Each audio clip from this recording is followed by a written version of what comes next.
तो मैं आपको भी ब्लॉग में दिखाऊंगी सारा प्रोसेस किस तरह से, अगर आप यूएस आने वाले हैं या फिर यहाँ पे नए आए हैं और आपको ड्राइविंग लाइसेंस बनवाना है तो आप किस तरह से बनवा सकते हैं, कौन से डॉक्यूमेंट्स चाहिए होंगे, क्या प्रोसेस रहता है, वो सब हम बातें करेंगे। मैं आपको सारा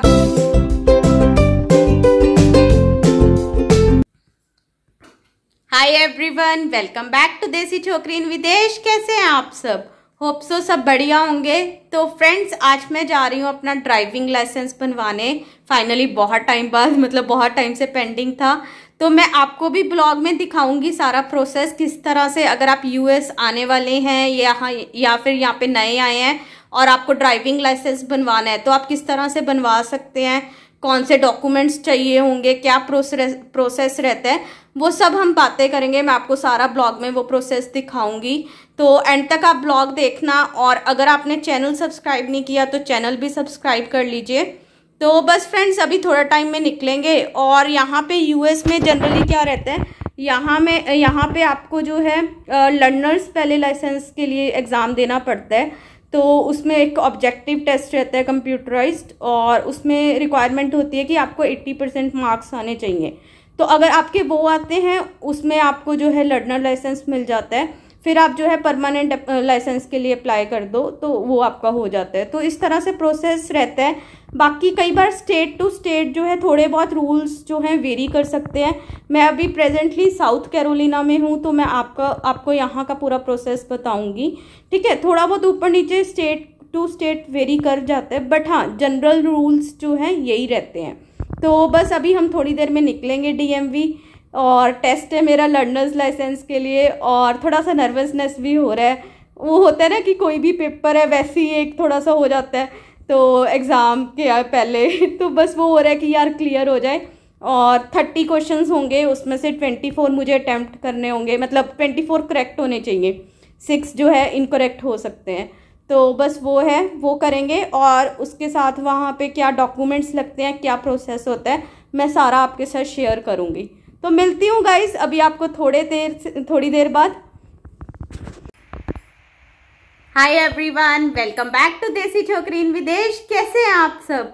होप सो सब बढ़िया होंगे। तो फ्रेंड्स, आज मैं जा रही हूँ अपना ड्राइविंग लाइसेंस बनवाने। मतलब बहुत दिनों से ये पेंडिंग था, फाइनली मैं जा रही हूँ। तो मैं आपको भी पूरा प्रोसेस दिखाऊंगी कि अगर आप यूएस में आने वाले हैं या नए आए हैं और आपको अपना ड्राइविंग लाइसेंस बनवाना है तो किस तरह से आप बनवा सकते हैं। अलग अलग केसेस रहते हैं। जैसे मैं अपनी बात करूं तो मेरी अभी यहाँ पे कोई स्टेट आईडी नहीं है और मेरा इंडिया में भी कोई ड्राइविंग लाइसेंस नहीं है, तो मैं अपना लाइसेंस कैसे बनवा सकती हूँ। या फिर आपकी अगर कोई स्टेट आईडी नहीं है बट आपका इंडिया में लाइसेंस है तो आप कैसे करवा सकते हैं। तो हम सारे केसेस डिस्कस करेंगे, और तभी आप एंड तक ब्लॉग देखना, काफ़ी यूजफुल रहेगा आपके लिए। तो चैनल को भी सब्सक्राइब कर दीजिए अगर आपने अभी तक नहीं किया या फर्स्ट टाइम वॉच कर रहे हैं, क्योंकि मैं आपको यहाँ पे जो भी यूएस में मैं एक्सपीरियंस कर रही हूँ, चीज़ें सब आपके साथ शेयर कर रही हूँ। तो प्लीज़ चैनल को सब्सक्राइब करिए। तो गाइस, बस अभी मैं निकलूँगी थोड़ा टाइम में लर्नर्स लाइसेंस के लिए। यहाँ पे अगर मैं यूएस की बात करूँ तो लाइसेंस लेने के लिए, परमानेंट जो आपका ड्राइविंग लाइसेंस होता है उसको लेने के लिए पहले आपको लर्नर्स लाइसेंस लेना पड़ता है। तो उसमें क्या है कि बिगनर्स परमिट भी बोलते हैं। उसमें क्या है कि आपको एक कंप्यूटर पे टेस्ट देना होगा, ऑब्जेक्टिव टेस्ट होता है, और उसमें अगर आपके 80% मार्क्स आते हैं तो फिर आपको लर्नर्स लाइसेंस मिल जाता है। उसके बाद फिर आप जो है परमानेंट लाइसेंस भी बनवा सकते हैं। तो फिलहाल मैं आज लर्नर्स लाइसेंस के लिए डीएमवी जाऊंगी वहाँ पे, और आपको पूरा प्रोसेस दिखाऊंगी तो वो किस तरह से रहता है। फिर बस होप सो मेरा जो है एग्ज़ाम पास हो जाए, 80% मार्क्स आ जाए और लर्नर्स लाइसेंस मिल जाए। तो वो बस है, एक थोड़ा सा मेरे को मतलब थोड़ी नर्वसनेस हो रही है, और तो कुछ नहीं। तो चलिए बस वो निकलेंगे। मैं अभी डीएमवी पहुंच गई हूँ, और अंदर जाके पूरा जो भी प्रोसेस होगा, टेस्ट दूंगी, वो सब आपको बताऊंगी डिटेल्स। अभी जैसे मैं H4 डिपेंडेंट वीज़ा पे हूँ तो मेरे लिए कुछ अलग एडिशनल डॉक्यूमेंट्स भी लगते हैं, तो वो मैं सब आपके साथ डिस्कस करूंगी। अभी फ़िलहाल अंदर जो है मैं वहाँ पे वीडियो वगैरह अलाउड नहीं है लेना, तो मैं आपको बाहर आके ही मिलती हूँ टेस्ट देने के बाद। फिर हम डिटेल में मैं आपको सारा बताती हूँ। A few moments later. तो फ्रेंड्स मैं टेस्ट दे के आ गई हूँ, सारा प्रोसेस कंप्लीट हो गया और फाइनली मुझे अपना लर्नर्स लाइसेंस मिल गया। टेस्ट मेरा थैंक गॉड मतलब क्लियर हो गया। मैं बहुत ज़्यादा डरी गई थी, मतलब एंड में आते आते मेरी बहुत ज़्यादा बैंड बज रही थी कि पता नहीं क्लियर होगा नहीं होगा, बट सब कुछ अच्छे से हो गया। मेरा लर्नर्स लाइसेंस मिल गया और अभी ये है कि मुझे 6 मंथ्स के बाद ही जो है मैं अपना परमानेंट लाइसेंस करवा पाऊँगी, बिकॉज मेरा एक्चुअली इंडिया में कोई लाइसेंस नहीं था, तो 6 मंथ्स के बाद ही मुझे परमानेंट मिलेगा। अगर इंडिया में होता तो मुझे इमीडिएटली मैं अपना ड्राइविंग टेस्ट दे के भी ले सकती थी परमानेंट लाइसेंस, बट अभी 6 मंथ्स का वेट होगा। और इसमें ये है कि आप ड्राइव कर सकते हैं लर्नर्स परमिट पे, बट आपके साथ जो है 21 ईयर्स मतलब 21 ईयर्स और मोर जो है पर्सन होना चाहिए, जिनकी मतलब जिनके पास लाइसेंस हो यहाँ आपका परमानेंट, तो ये एक कंडीशन रहती है। अदरवाइज आप कहीं भी यूएस में जो है ड्राइव कर सकते हैं, बस साथ में मतलब 21 ईयर्स और मोर का बंदा आपके साथ होना चाहिए। तो टेस्ट मेरा हो गया गाइस, और मैं अभी आपको बता भी देती हूँ कि क्या पूरा प्रोसेस रहा है। तो पहले तो देखिए अंदर जैसे गए हम लोग, तो वहाँ पे टोकन्स देते हैं, आपका नंबर लगता है और फिर वो नंबर जब आपका आता है टर्न आती है तब आपको जाना होता है। फिर वो डॉक्यूमेंट्स आपके वेरीफाई करते हैं, डॉक्यूमेंट सही होते हैं। फिर उसके बाद एक वो विजन टेस्ट लेते हैं। विजन टेस्ट बेसिकली वही है जैसे हम कई बार स्पेक्स वगैरह नॉर्मल आई चेकअप करवाते हैं तो नंबर पढ़ते हैं, वहाँ पे भी हमें सेम करना होता है। तो वो सब सारी चीज़ें हो जाती हैं, उसके बाद बस हमें टेस्ट देना होता है। तो टेस्ट में क्या होता है कि 30 क्वेश्चंस वो पूछते हैं और 30 में से आपको 24 एटलीस्ट आपको जो है मतलब सही करने होते हैं। ओनली 6 जो है आपके इनकरेक्ट हो सकते हैं। 80% मार्क्स चाहिए होते हैं बेसिकली क्लियर करने के लिए। तो अगर आपका वो हो जाता है उसके बाद बस आपकी एक फ़ोटो क्लिक करते हैं और आपको लर्नर्स लाइसेंस मिल जाता है। तो वो मेरा सारा प्रोसेस अभी हो गया। बाकी मैं अभी आपको डॉक्यूमेंट्स की डिटेल भी दे देती हूँ कि आपको कौन से डॉक्यूमेंट्स चाहिए होंगे, क्योंकि क्या होता है देखिए मेरा अभी H4 वीज़ा था, H4 डिपेंडेंट पे थी मैं, तो मेरे पास SSN नंबर नहीं था जो सोशल सिक्योरिटी नंबर होता है, वो इनको चाहिए ही रहता है कि मतलब वो एक रिक्वायरमेंट रहती है, मैंडेटरी रहता है।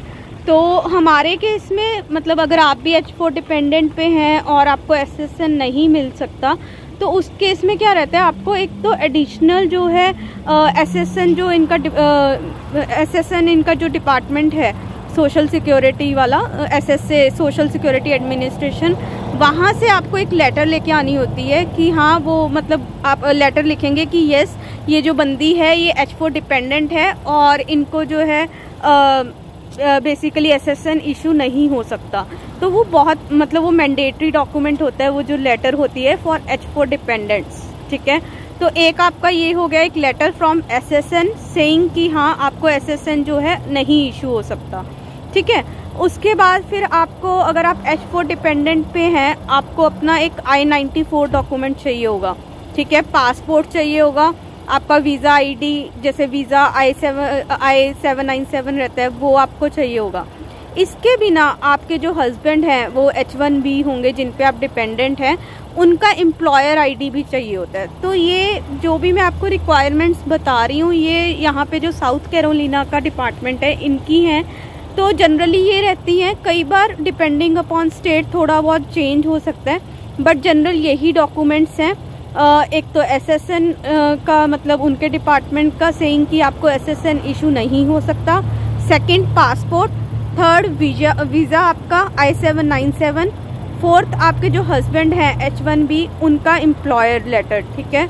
और फिफ्थ आपको एड्रेस प्रूफ चाहिए होता है। एड्रेस प्रूफ आपका कुछ भी हो सकता है, बैंक स्टेटमेंट, ठीक है, या फिर आपका जो है कोई रेंट अग्रीमेंट वगैरह कुछ भी ऐसा लीजिंग डॉक्यूमेंट जिसमें आपका एड्रेस प्रूफ हो।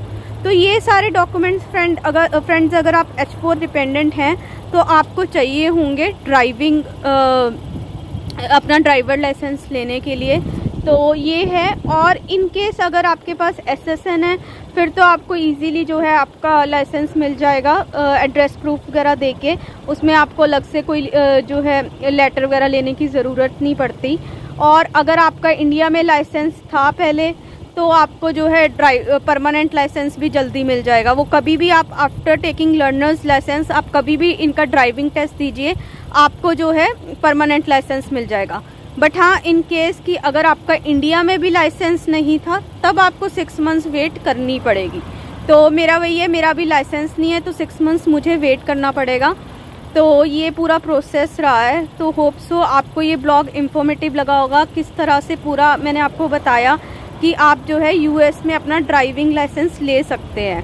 तो इसी के साथ बस अभी मैं घर जा रही हूँ, मैं ब्लॉग यहाँ पे ही एंड करती हूँ। मेरे को बेसिकली यही आपसे इंफॉर्मेशन शेयर करनी थी कि अगर आप यूएस में नए हैं और आप लाइसेंस लेना चाहते हैं, H4 डिपेंडेंट है तो भी आप कैसे ले सकते हैं, आपका कोई SSN नहीं है, उसके बिना भी आप कैसे अपना जो है ड्राइविंग लाइसेंस ले सकते हैं। तो वो सारी इन्फॉर्मेशन मैंने आपसे शेयर की। बाकी अगर आपको कुछ और इन्फॉर्मेशन चाहिए with respect to this topic, आप कमेंट सेक्शन में मेंशन कर सकते हैं। तो हम मिलेंगे अभी नेक्स्ट ब्लॉग में गाइज। मैं इसी के साथ ब्लॉग एंड करती हूँ। Till then bye bye. और अगर आपने चैनल को सब्सक्राइब नहीं किया तो चैनल को ज़रूर सब्सक्राइब कर लीजिए, मैक्सिमम शेयर कीजिए फ्रेंड्स में, फैमिली में। और अभी मैं फेसबुक, इंस्टाग्राम पे भी एक्टिव हूँ, वहाँ पे भी अलग अलग रील्स वगैरह मैं बनाती हूँ। तो आईडी अभी आपको दिख भी रही होगी, मैं डिस्क्रिप्शन बॉक्स में भी दे दूँगी, तो वहाँ जाके भी प्लीज़ जो है फॉलो कर लीजिए और मैक्सिमम अपनी सपोर्ट प्रोवाइड कीजिए। तो चलिए मिलेंगे नेक्स्ट ब्लॉग में। Till then bye bye guys.